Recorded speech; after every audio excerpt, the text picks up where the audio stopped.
So students, coming to question number 41 और यहाँ हमें बात की गई है एक डबल कॉन्वेक्स लेंस की, जिसका कि रिफ्रैक्टिव इंडेक्स हमें 2 बताया गया है और फोकल लेंथ हमें 50 सेंटीमीटर बताया गया है और दोनों सरफेस के रेडियस ऑफ कर्वेचर का एक रिलेशन हमें बताया गया है कि एक रेडियस ऑफ कर्वेचर दूसरे का ट्वाइस है। So I am just saying that R2 is equal to twice of R1 और हमसे यही R1 और R2 की वैल्यू पूछी गई है। तो यहाँ पे ये simple application of lens makers formula है। तो चलिए लिखते हैं lens makers formula 1/f equal to mu minus 1 into 1/R1 minus 1/R2। Since it is a convex lens, so इसका फोकल लेंथ पॉजिटिव रखना है हमें। So 1/50 is equal to mu के जगह मैं 2 रख रहा हूँ। So 2 minus 1 1/R1 it is as it is. R1 positive रहेगा और R2 जो है वो नेगेटिव रहेगा। सो 1/R1 माइनस 1/R2 के जगह पे मैं 2R1 लिख रहा हूँ विद अ माइनस साइन और मैं इसको सॉल्व करने जा रहा हूँ। So I will have 1/50 is equal to 2 minus 1 अपना 1 हो गया और यहाँ पे मेरे पास आ रहा है 1/R1 minus minus plus 1/2R1 which is equal to 3/2R1। तो यहाँ से हम लोग R1 की वैल्यू बता सकते हैं। सो R1 विल बिकम 75 सेंटीमीटर और R2 का रिलेशन हमारे पास है। So R2 is equal to 2R1। तो ये 75 टू जा 150 सेंटीमीटर। ये हमारा आंसर हो गया फॉर क्वेश्चन नंबर 41। तो guys, coming to question number 42 और यहाँ पे हमें बताया गया है कि म्यू 1.5 है, रिफ्रैक्टिव इंडेक्स 1.5 है और रेडियस ऑफ कर्वेचर 20 सेंटीमीटर और 30 सेंटीमीटर है और इस कॉम्बिनेशन से हर एक पॉसिबल लेंस बनाया गया है और हमसे हर एक लेंस का जो फोकल लेंथ है वो पूछा जा रहा है। तो ऑब्वियस सी बात है कि यहाँ पे R1 का वैल्यू प्लस और माइनस दोनों लेना पड़ेगा हमें और R2 का भी वैल्यू प्लस और माइनस दोनों लेना पड़ेगा और हर एक कॉम्बिनेशन यहाँ पे हमें ट्राई करना है। यानी कि R1 R2 दोनों पॉजिटिव दोनों नेगेटिव और R1 positive R2 negative and R1 negative R2 positive, ये चारों कॉम्बिनेशन पॉसिबल हैं और इन चारों कॉम्बिनेशन के लिए जो फोकल लेंथ रहने वाला है वो हमें कैलकुलेट करना पड़ेगा। तो चलिए हम लोग कैलकुलेट करना स्टार्ट करते हैं। हम लोग बोलेंगे लेंस मेकर्स फॉर्मूला से 1/f equal to mu minus 1 into 1/R1 minus 1/R2। तो अगर मैं बात करूं यहाँ पे हर एक कॉम्बिनेशन की, तो लेट अस स्टार्ट कि 1/f can be written as mu हमारे पास 1.5 है। सो 1.5 माइनस 1 और यहाँ पे मैं R1 और R2 दोनों को पॉजिटिव ले रहा हूँ। सो 1/20 माइनस 1/30, ये एक कॉम्बिनेशन हो गया। फिर दूसरे कॉम्बिनेशन की बात करें 1/f equal to 1.5 minus 1 into, इस बार मैं दोनों को नेगेटिव ले रहा हूँ। So minus 1/20 plus 1/30।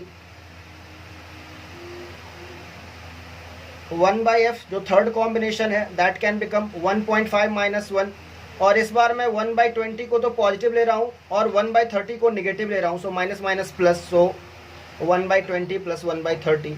और जो हमारा फोर्थ कॉम्बिनेशन है इसमें मैं 1/f इक्वल टू 1.5 माइनस 1, 1/20 को मैं जो हमारा 20 है इसको मैं नेगेटिव ले रहा हूँ और जो हमारा 30 है उसको मैं पॉजिटिव ले रहा हूँ। तो ये एज इट इज़ रहेगा। सो ये हमारे चारों कॉम्बिनेशन हो गए और मैं यहाँ से सिंपली कैलकुलेट कर सकता हूँ कि हमारा आंसर क्या आएगा। So you can see 1.5 minus 1.5 1/2 आ गया और 1/20 minus 1/30 is 1/60। So it is simply 1/120। तो यहाँ से हमारा फोकल लेंथ 120 आ रहा है। इसी तरीके से अगर मैं इसको सॉल्व करता हूँ तो 1/f equal to again 1.5 minus 1 that is 0.5 1/2 और ये आपका माइनस 1/20 प्लस 1/30 है। So it will become minus 1/60। सो हमारा जो फोकल लेंथ है वो माइनस 120 आ रहा है। इसको सॉल्व करें तो अगेन 1.5 माइनस 1 ये हमारा 1/2 आ गया। 1/20 प्लस 1/30 जो है वो हमारे पास आ रहा है 5/60। तो ये 12 आ गया यहाँ पे और ये हमारे पास 1/24। सो फोकल लेंथ जो है इस केस में हमारे पास 24 आ रहा है।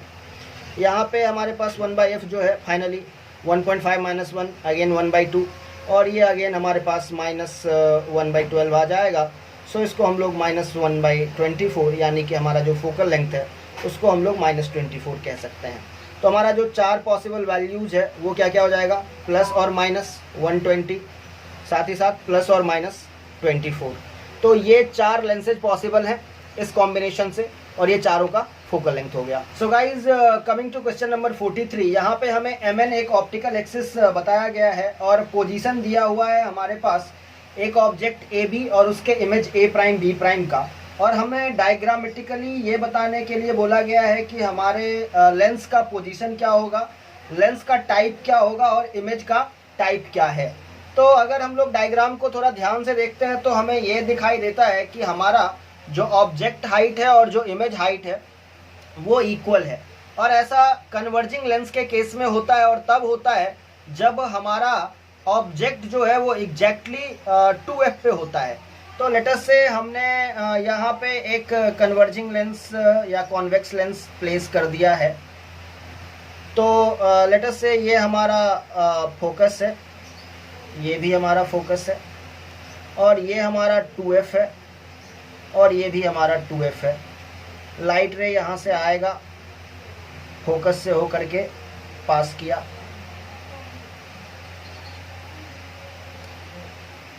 और जो लाइट रे ऑप्टिकल सेंटर से होकर के गुजरेगा वो एज इट इज बिना डेविएशन के निकल गया।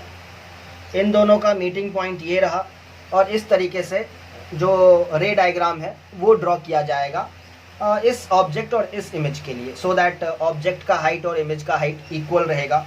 सो जो हमारा पोजीशन है लेंस का वो एग्जैक्टली मिड पॉइंट है ऑब्जेक्ट और इमेज के बीच में। तो पहली बात तो हम लोग यहाँ से ये कह सकते हैं कि हमारा जो लेंस है वो कन्वर्जिंग लेंस है। दूसरा, जो हमारा इमेज है वो ऑब्जेक्ट के रेस्पेक्ट में इन्वर्टेड है, इसीलिए हमारा इमेज जो है वो रियल इमेज है, और पोजीशन हम लोगों ने ऑलरेडी डिस्कवर कर ही लिया है। So that was all about question number 43. So guys, coming to question number 44 part A, यहाँ पे हमें एक कॉन्वेक्स लेंस दिया है और लेंस मटेरियल का जो रिफ्रैक्टिव इंडेक्स है वो μ2 है, और इसके एक साइड जो सराउंडिंग मीडियम है उसका रिफ्रैक्टिव इंडेक्स μ1 है, और जो दूसरे साइड सराउंडिंग मीडियम है उसका रिफ्रैक्टिव इंडेक्स μ3 है, और दोनों ही सरफेस का जो रेडियस ऑफ कर्वेचर है वो r है, यानी कि इक्वल है। अभी हमसे ये पूछा गया है कि प्रिंसिपल एक्सिस के पैरेलल अगर लाइट रे आता है from medium of refractive index μ1, तो वो फाइनली जाकर के कहाँ पे अपना इमेज फॉर्म करेगा, ये हमसे पूछा जा रहा है। तो जैसा कि हम लोग यूजुअली जो हैंडल करते हैं लेंस का सिचुएशन, उसमें दोनों साइड जो सराउंडिंग मीडियम होता है वो इक्वल होता है, उसका रिफ्रैक्टिव इंडेक्स जो होता है वो सेम होता है, लेकिन यहाँ पे अलग है। तो इसके लिए हम लोग थोड़ा सा मेहनत करेंगे और बोलेंगे कि यहाँ पे हमें 2 बार रिफ्रैक्शन देखने को मिलता है लेंस के केस में, एक बार इस सरफेस से और दूसरी बार इस सरफेस से। इसको हम लोग सरफेस 1 कह रहे हैं, इसको सरफेस 2 कह रहे हैं। तो अगर सरफेस 1 के इमेज फॉर्मेशन की बात करें तो हम लोग यहाँ पे बोल सकते हैं कि it is a refraction from medium μ1 to μ2, और इसके लिए मैं स्फेरिकल सरफेस से रिफ्रैक्शन का फॉर्मूला लिख रहा हूँ। तो मैं लिखूंगा μ2/v minus μ1/u is equal to μ2 minus μ1 over r। और ये जो इमेज बनेगा फर्स्ट सरफेस से रिफ्रैक्शन से वो फाइनल इमेज नहीं होगा, इसलिए इसके इमेज डिस्टेंस को v नहीं कह करके मैं v1 कह रहा हूँ। अभी मैं बात करता हूँ फॉर रिफ्रैक्शन फ्रॉम सरफेस 2, जो कि मीडियम ऑफ रिफ्रैक्टिव इंडेक्स μ2 से μ3 के बीच का रिफ्रैक्शन है, और इसके लिए मैं यहाँ पे इक्वेशन लिखूंगा, और ये हो जाएगा μ3/v माइनस μ2/u, और इसके लिए जो u होगा वो v1 जो है वही u का काम करेगा। So let us write v1 and that will become μ3 minus μ2/r। Let us write here r1 and r2। पहले हम लोग इसका एक जेनेरिक फॉर्म डिसाइड करना चाहते हैं। अब ये अगर मैं इन दोनों इक्वेशन को ऐड कर दूंगा तो यू कैन क्लियरली सी कि μ2/v1 और μ2/v1 कैंसिल हो गया, और यहाँ से मुझे जो एक्सप्रेशन मिल रहा है वो है μ3/v minus μ1/u is equal to μ2 minus μ1 over R1 plus μ3 minus μ2 by R2।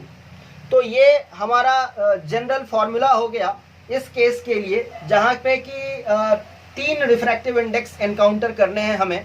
दोनों साइड जो सराउंडिंग मीडियम है उनका अलग अलग रिफ्रैक्टिव इंडेक्स है इस केस में। अच्छा, ध्यान देने वाली बात ये भी है कि यहाँ पे हमने R1 और R2 यूज किया है, अलग अलग रेडियस ऑफ कर्वेचर यूज किए हैं और साइन भी यूज नहीं किया है। So it is general form. अभी हम लोग इसको स्पेसिफिक इस केस के लिए इस्तेमाल करेंगे। तो हम लोग बोलेंगे कि हमारा जो लाइट रे है वो मीडियम 1 से आ रहा है, जिसका रिफ्रैक्टिव इंडेक्स μ1 है, और दोनों ही radius of curvature equal to r है। तो चलिए इसको मॉडिफाई करते हैं और लिखते हैं μ3 बाई वी माइनस μ1। अच्छा, लाइट रे जो आ रहे हैं वो पैरेलल टू प्रिंसिपल एक्सिस आ रहे हैं, इसीलिए हमारा जो ऑब्जेक्ट डिस्टेंस u है वो इन्फिनिटी हो जाएगा, that is equal to μ2 minus μ1। अच्छा, अपना R1 जो है वो R है और पॉजिटिव भी है अकॉर्डिंग टू साइन स्कीम, तो प्लस R लिख रहे हैं, प्लस μ3 माइनस μ2 बाई अपना R2 जो है वो भी R है बट साइन स्कीम के हिसाब से नेगेटिव है, दैट्स वाई माइनस R यहाँ पे मैं यूज कर रहा हूँ। और इसको अगर मैं फर्दर सॉल्व करता हूँ then I will get μ3 by v, μ1 by infinity 0 हो गया अपने पास, और ये आ गया अपने पास μ2 माइनस μ1। एलसीएम आर ही है तो आर कॉमन ले लेते हैं, माइनस यहाँ पे हो जाएगा ये चीज़ μ3 और माइनस माइनस प्लस हो जाएगा μ2। और फाइनली हम लोग यहाँ से बता पाएंगे कि हमारा जो v आ रहा है that is μ3r by twice of μ3 twice of μ2 minus μ1 minus μ3। अच्छा, इसी क्वेश्चन के पार्ट बी में हमसे ये पूछा गया है कि अगर लाइट रे मीडियम 1 से ना आकर के मीडियम 3 से आए तो हमारा फाइनल इमेज कहाँ पे बनेगा। इन दैट केस हमें बस एक ही काम करना है, हमें μ1 को रिप्लेस कर देना है μ3 से और μ3 को रिप्लेस कर देना है μ1 से। कहने का मतलब अगर मैं μ1 और μ3 को आपस में इंटरचेंज कर दूं तो क्वेश्चन के सेकंड पार्ट में जो सिचुएशन हमें दिया हुआ है वही सेम सिचुएशन आ जाएगा। तो इस हिसाब से हम लोग बता सकते हैं कि हमारा v क्या हो जाएगा। तो v will be equal to, यहाँ पे मैं μ3 की जगह μ1 लिखूंगा, so μ1r divided by twice μ2 minus μ1 के जगह μ3 लिख रहा हूँ और अगेन μ3 के जगह μ1 लिख रहा हूँ। सो डिनोमिनेटर में कोई फर्क नहीं पड़ रहा है, जस्ट न्यूमरेटर में μ3r के जगह μ1r आ जा रहा है। And that is the whole discussion about question number 44। So guys, coming to question number 45, और इसमें हमें एक कॉन्वेक्स लेंस दिया हुआ है जिसका पावर 5 डायोप्टर बताया गया है। हाइट ऑफ इमेज हमें 6 सेंटीमीटर बताया हुआ है और ऑब्जेक्ट डिस्टेंस जो है वो 25 सेंटीमीटर है। हमसे सबसे पहले तो फोकल लेंथ पूछा गया है, तो हम लोग जानते हैं focal length is equal to 1 by the power of the lens, और यहाँ पे हमारे पास पावर है 5 डायोप्टर, सो 1/5 मीटर में आ गया। अगर हम सेंटीमीटर में चाहते हैं तो 100 से मल्टीप्लाई कर देंगे, so I will have 20 centimetre. Since it is a convex lens तो हमारा फोकल लेंथ पॉजिटिव रहेगा, तो हमारा फोकल लेंथ आ गया प्लस 20 सेंटीमीटर। अभी हमें इमेज का पोजीशन पता करना है, तो इसके लिए हम लोग लेंस फॉर्मूला यूज करेंगे 1/v equal to 1/u plus 1/f। तो हम लोग यहाँ से कह सकते हैं कि 1/v जो है 1/u हमारे पास 25 है, साइन स्कीम के हिसाब से माइनस 25 हो जाएगा, प्लस 1/f यानी कि 1/20 आ गया। इसको थोड़ा सा सॉल्व कर लेते हैं तो ये हमारे पास 1/100 आ रहा है। सो आई कैन से कि हमारा जो इमेज का पोजीशन है v वो 100 सेंटीमीटर है। अभी हमसे मैग्नीफिकेशन पूछा गया है, तो हमारा जो मैग्नीफिकेशन होता है वो होता है v/u। v है 100 सेंटीमीटर और u है -25, सो इट इज़ -4। और साथ ही साथ हमें हाइट ऑफ इमेज भी पूछा गया है, तो हम लोग जानते हैं magnification into height of object जो होता है वो हाइट ऑफ इमेज होता है। मैग्नीफिकेशन -4 है, जस्ट मैग्नीट्यूड से हमें मतलब है, तो 4 into height of object, height of object जो है वो 6 सेंटीमीटर है। Just let me correct the subscript, so it is height of object that is given in the question, that is 6 centimeter, so I'll use here 4 into 6 which is 24 centimeter, so that will be the height of image. And that was all about question number 45.